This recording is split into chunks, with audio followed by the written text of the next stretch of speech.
I was watching your shoot interview with superstar Billy Graham today. So um, really sad to see that he passed away. But that was back in 2011, I believe. And Billy, true to his form, um, he came back.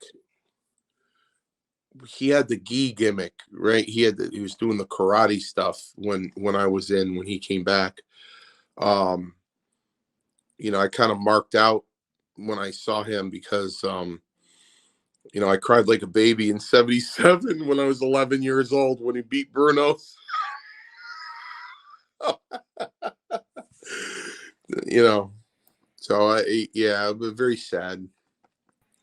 And of course, what a lot of people don't remember is he actually sold out the Garden with that karate gimmick, even though it was considered unsuccessful compared to his other gimmicks.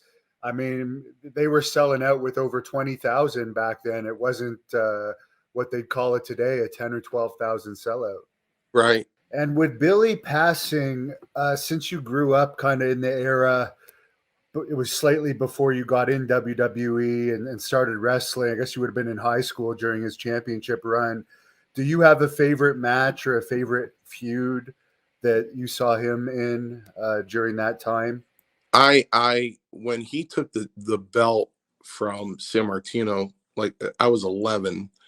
Um, Prior to him taking the belt from Bruno, I always like to see. I always love to see his rivalries with Ivan Putski. Superstar Billy Graham and Ivan Putski. They'd always do the same thing. They would take that table and two chairs in the ring.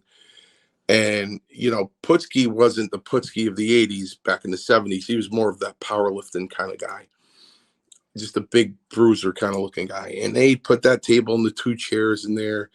And Putski and Graham would go, he's just arm wrestling, arm wrestling, and arm wrestling. And, Putski had him about an inch ready to beat him. And Superstar would just whip that chair from behind him and whack Putski over the back with the chair, I love those with Superstar. I love this promos. My brother in particular would pick up on these little idiosyncrasies with Billy Graham when he would do his promos in the '70s. He goes, he always takes this giant breath before sentences he'd go.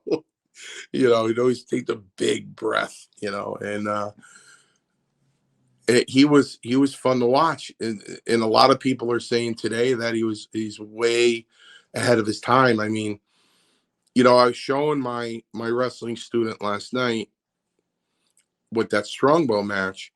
He was starting to get the heat up on him, and he wouldn't sell it, and he'd start dancing, and then he'd stand up straight and give him the bad mouth and then start knee lift him. I said, who's that look like? Who's that look like? And she couldn't answer me. I said, Hulk Hogan. Hulk Hogan took that from Strongbow. Hulk Hogan, took his tearing shirt off and, his get up and everything. He Superstar Billy Graham. Hogan admits that Superstar Billy Graham. Hogan admits that as a kid going to a wrestling show, Superstar gets up on the second rope and does double bicep, and Hogan goes, "That's who I want to be. I want to be like that guy." And one more thing I saw today for Billy Graham is WWE put a video out, and I'm glad they put a video out. I'm not complaining about it. He deserves a tribute video, and I'm sure they're going to bring it up on SmackDown. But they said the WWE family lost a family member, and I personally helped him get his GoFundMe going along with friend of his, Mike, that we raised literally tens of thousands of dollars over the years for his various hospital bills. And what do you think of the WWE calling, like, acting like it's a family? Where were they when this icon needed money to stay alive? Thank you to the fans, by the way, that donated to that. But they're as big a corporation as it gets. Well, the one thing I want to start off with is saying this. As I was being interrupted at work, obviously, because listen, it's work, and I shouldn't be doing that. But I was watching your shoot video with superstar Billy Graham. He loved you, Hannibal. He really liked you a lot. You know, when you said, "Would you walk me out?" He goes, "Yes, I'll walk you out." And I'm like, "Wow." I mean, he really loved you. You should be happy, not even happy as a mark. And I'm not saying that. I would never say that, but as a peer, because you were a wrestler. I mean, as a peer, for somebody like him to take a liking like that to you is very special. Number Yeah, one, actually, you reminded me of that. I forgot. He did say that the only thing that would get him to go back to Madison Square Garden is if he were to walk me to walk. the ring. But That's he right. tried to get me in WWE too, and Gerald Briscoe tried, but he had no pull. But I won't digress. But yes, thank you Yeah, for reminding me that. I appreciated yeah, that from him. yeah. It really So that being said, it's kind of confusing because I don't know if they still do it now. They did back then, but I can call if I was, which obviously, ladies and gentlemen, I'm not. But if I called the WWE and said, "Listen, I'm finally admitting that I'm a really bad alcoholic and I need help," they'll say, "Okay, Mario, we're going to send you to a rehab. We're going to pay for it." Supposedly, their history of drug rehab and alcohol rehab for present or past wrestlers, they will take care of for them. So it kind of gets me when you have somebody like superstar Billy Graham that needed so much help, and they didn't help him with his medical expenses. You know, it I appreciate it. I really do. From the bottom of my heart, I appreciate it.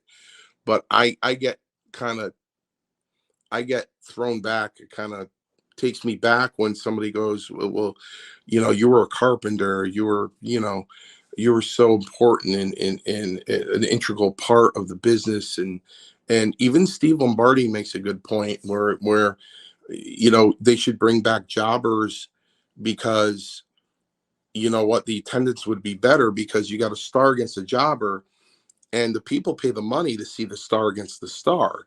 But on today's TV, you flick on the TV, you got star against the star. They don't have to pay and go and see it. It's on the TV. So I appreciate the accolades that the fans give me. I really do. But it's people like superstar Billy Graham, legends. I mean, legends. I mean, they were the trendsetters. They were the ones to create new things in wrestling. You know what I mean? They pioneered it. Superstar Billy Graham and Bruno Sammartino and Larry Zbyszko and all these Dusty Rhodes and all these legends. You know what I mean? That didn't get the respect that they deserved.